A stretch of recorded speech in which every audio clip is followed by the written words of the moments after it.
Shalom, Bapak Ibu Saudara. Kita meneruskan studi kita kemarin tentang ular tembaga. Ini masih dalam kitab Bilangan. Jadi saya mau menambahkan sedikit nanti terkait dengan identitas. Mari kita baca dulu sebentar. Ular tembaga, di mana ceritanya ini ketika Israel bersungut-sungut, dia mengeluh. Dan Tuhan mengirimkan ular-ular dan memagut Israel, ya, sehingga beberapa bangsa itu mati. Tapi kemudian mereka datang kepada Tuhan, kepada Musa, dan mengaku kesalahannya. Dan Tuhan suruh Musa bikin dulu ular tembaga, ya, ditaruh di atas ditinggikan tongkat, dan barang siapa nanti kena gigit ular tedung itu, kalau dia lihat ular tembaga itu, maka dia tidak mati. Nah, dalam surat Yohanes pasal 3, karena dalam perjanjian lama itu simbol ular tembaga itu, yang sudah kita bahas kemarin, itu artinya iblis yang dihakimi.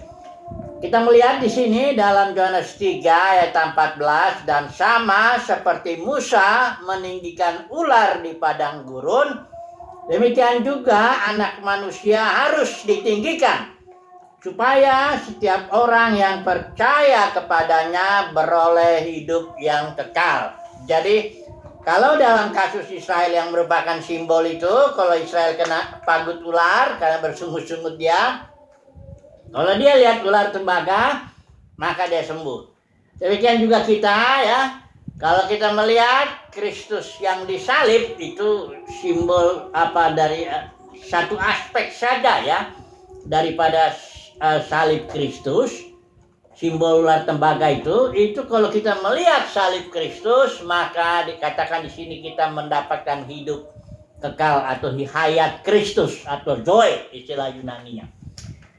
Nah, ini artinya bahwa kalau kita sudah bahas kemarin bahwa di dalam salib Kristus itu, ya, bukan hanya Yesus yang disalib di situ, firman Tuhan mengatakan bahwa manusia lama kita juga turut disalib, ya, bersama dengan Kristus di sana di kayu salib.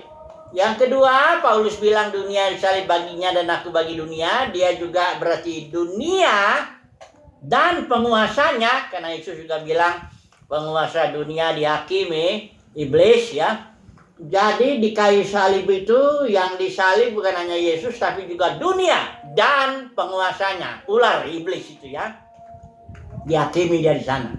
Kemudian yang ketiga, salib itu juga karena Yesus itu mati sebagai Adam akhir, ya, dia menutup Adam, kejatuhan Adam, ya, sebagai Adam pertama itu jatuh dalam seluruh makhluk jatuh dalam kesia-siaan. Yesus sebagai Adam akhir menutup, ya. Kemudian dia sebagai manusia kedua, dia memulai ciptaan baru. Ya, maka itu dalam kitab Wahyu dikatakan Yesus adalah permulaan. Bukan Yesus dicipta, tapi Yesus permulaan ciptaan baru. Dan barang siapa nanti yang ada dalam Kristus, dia adalah ciptaan baru. Jadi di salib ini yang ketiga, yang ikut disalib itu sebenarnya seluruh ciptaan lama yang telah jatuh ke dalam alam kesia-siaan, alam maut, ya. Jadi tiga itu disalib itu. Pertama manusia lama kita, kedua dunia dan penguasanya, dan yang ketiga ciptaan lama. Sehingga ketika kita melihat kepada salib Kristus, maka kita mendapat identitas yang baru sebagai Son of God, Putra Elohim, dia anak-anak Tuhan. Kenapa? Karena kita mendapatkan hayat, lahir dari atas, lahir dari roh, ya. Kita sah menjadi anak daripada Bapa di sorga. Kita sah bisa menyebut Bapa, Tuhan itu Bapa bagi kita. Dalam arti yang sebenarnya, Israel juga menyebut Yahweh itu Bapa, tapi lain dengan di sini. Karena di sini perjanjian baru itu antara Bapa dengan anak, ya, El Elyon dengan orang percaya di perantara Yesus. Tapi memang orang percaya ini mendapatkan hayat Kristus itu, ya, yang didapat ketika kita percaya, kita lahir baru, ya, kita mendapat identitas yang baru. Menjadi seorang anak itu ya berarti otomatis sudah diberkati, sudah dibenarkan, ya. Identitas itu tidak tergantung perilaku, ya. Karena kalau anak itu gagal pun, misalnya bahkan menjadi anak hilang, dia tetap anak. Identitasnya tidak tergantung daripada perbuatannya. Memang hubungannya dengan Bapa di sorga tergantung dengan perbuatannya, ya. Kalau anak itu nakal dan pergi menjauh dari rumah Bapa, ya hubungannya terganggu. Tapi statusnya, identitasnya yang enggak. Karena identitas itu didapat karena kelahiran, karena bukan karena perbuatan, ya. Oke. Nah, sekarang kita akan masuk poin lagi yang menyambung ini soal identitas ini, yaitu bahwa walaupun identitas kita memang tidak tergantung dari perbuatan, identitas kita bukan datang daripada perbuatan. Kita sebagai son of God semata-mata karena kita melihat salib Kristus dan percaya, mendapatkan kasih karunia, memperoleh hidup kekal. Tapi kita perlu bertumbuh. Karena surat Petrus mengatakan kita juga harus bertumbuh dalam kasih karunia. Nah, ini yang perlu kita lihat. Sebagai anak, identitas kita sebagai anak Tuhan, itu kita salah satu nanti hak kita adalah waris. Kita ahli waris. Hanya kalau kita bertumbuh sampai tingkat tertentu yang menurut Bapa di sorga sudah siap, kita nanti akan menerima warisan kita. Saya sudah berulang-ulang mengatakan warisan kita sebagai orang percaya adalah kingdom. Saat dimana kerajaan sorga dinyatakan di muka bumi, saat dimana Tuhan Yesus datang di dalam dan melalui putra-putranya, saat dimana kita dimanifestasikan sebagai putra yang dewasa, ya, putra-putra Elohim. Itu Roma pasal 8 ayat 19 sampai 21. Itu jelas mengatakan seluruh makhluk menantikan saat itu, saat dimana kita mendapatkan warisan kita, yaitu kingdom, yaitu saat dimana kita dinyatakan bersama-sama dengan Tuhan Yesus dalam kemuliaan. Cuma kalau kita mau dinyatakan itu di akhir zaman nanti ketika Tuhan Yesus datang, kita harus bertumbuh dalam kasih karunia, ya. Nah, ini yang sebenarnya dalam surat Roma itu jelas ada istilah di sana dari iman kepada iman. Istilah Yunaninya itu ekpisteon, ya, pisteon itu pistis itu iman, ek itu preposisi, by atau from, oleh atau dari iman. Terus eis ini preposisi juga, yaitu to atau into, kepada, pistis.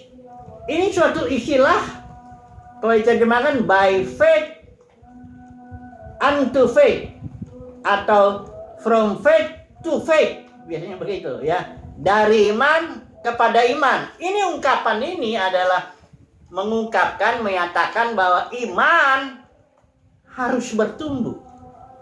Bagaimana iman itu bertumbuh? Saudara lihat, iman itu adalah energi Elohim. Energi Elohim itu adalah hayat yang masuk dalam batin kita. Ketika kita melihat salib Kristus, kita mendapatkan hayat, Zoe, itulah dia energi Elohim. Adalah iman itu. Iman itu energi, artinya suatu kemampuan melakukan usaha. Kalau seseorang beriman, pasti dia akan melakukan tindakan. Karena iman yang hidup, yang adalah energi Elohim, pasti membuat orang bertindak.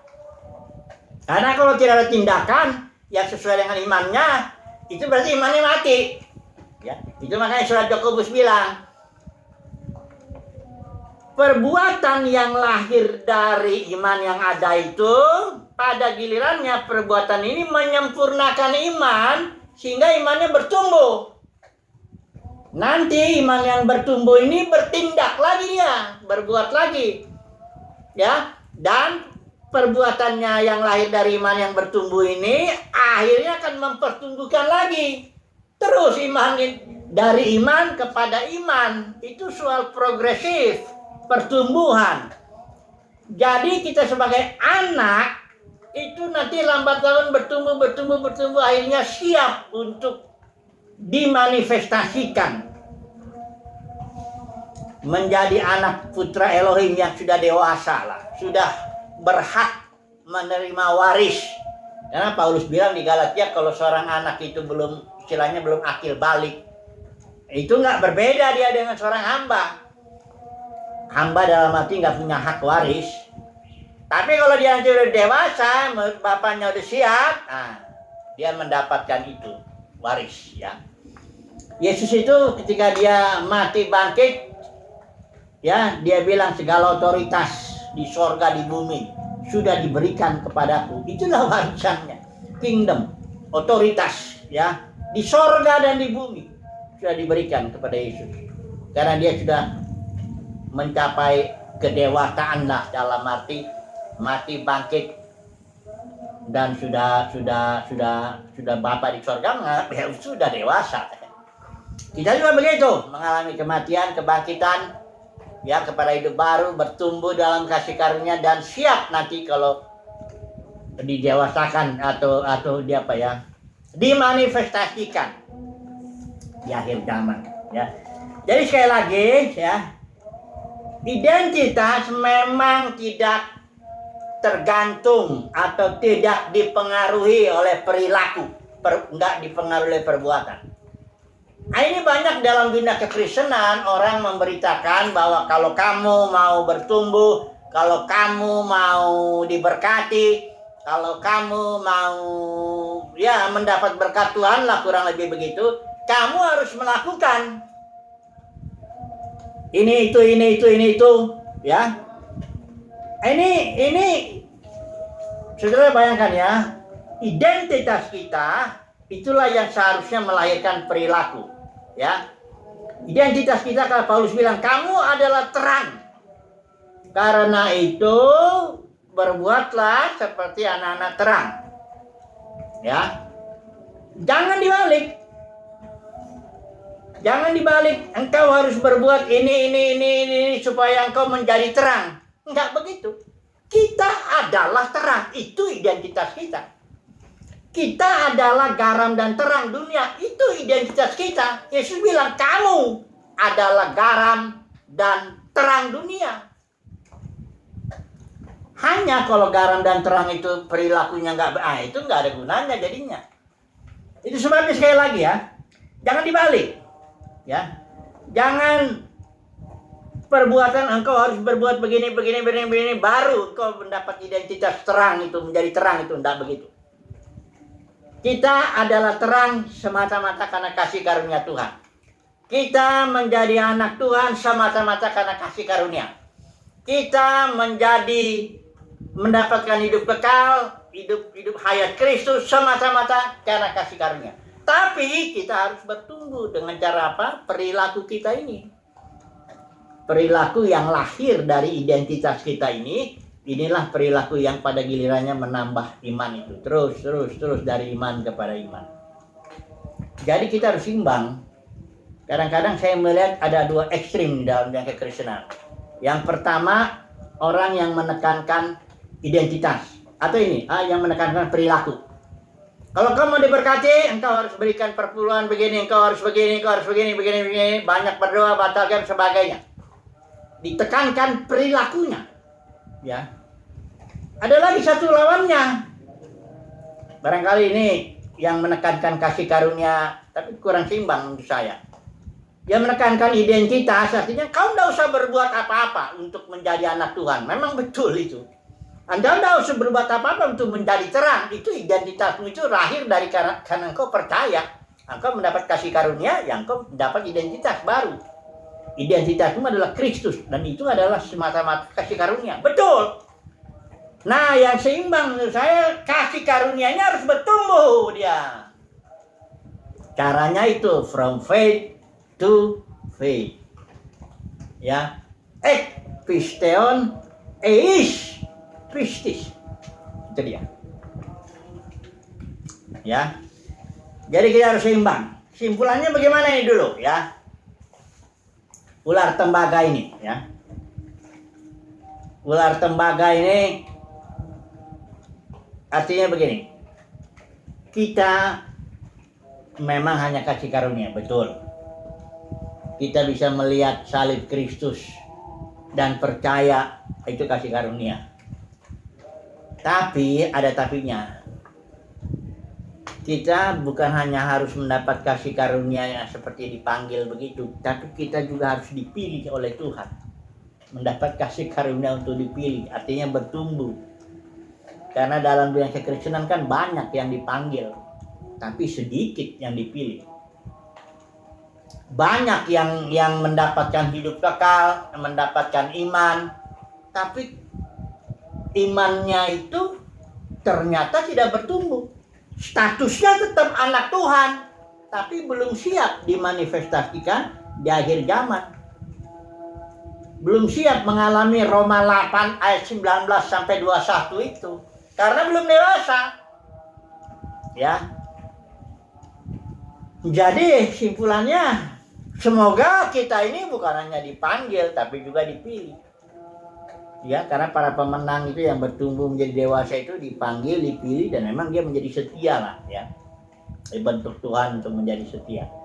Karena sudah tahu dalam Alkitab ini ya, ada 5 gadis bijaksana, 5 gadis bodoh. Siapa itu 5 gadis bodoh itu? Itu orang Kristen juga, karena kita kan sudah menafsirkan 5 gadis bijaksana itu orang Kristen yang menantikan mempelai. Ya kalau yang ini kan 5 gadis, identitasnya kan sama, gadis ya, bukan 5 janda bodoh. Enggak, ini gadis juga. Berarti sama, dia orang Kristen juga, hanya bedanya dia bodoh. Identitasnya sama, gadis. Sebenarnya kan juga hamba juga begitu. 5 talenta, 2 talenta, 1 talenta, semuanya hamba. Identitasnya sama sebagai hamba Tuhan. Hanya bedanya yang ini mengembangkan talentanya, yang ini tidak. Ya, dan sebagainya begitu ya. Jadi saya lagi simpulannya, semoga Bapak Ibu Saudara kita adalah orang yang dipanggil, tapi juga dipilih sehingga kita bertumbuh. Dari identitas kita anak, tapi bertumbuh, siap menerima warisan kita, siap untuk dimanifestasikan di akhir zaman untuk memulihkan ciptaan. Agar ciptaan masuk ke dalam kemerdekaan, kemuliaan putra-putra Elohim. Saya rasa cukup ini sebagai tambahan daripada penjelasan kita kemarin tentang ular tembaga. Haleluya, amin.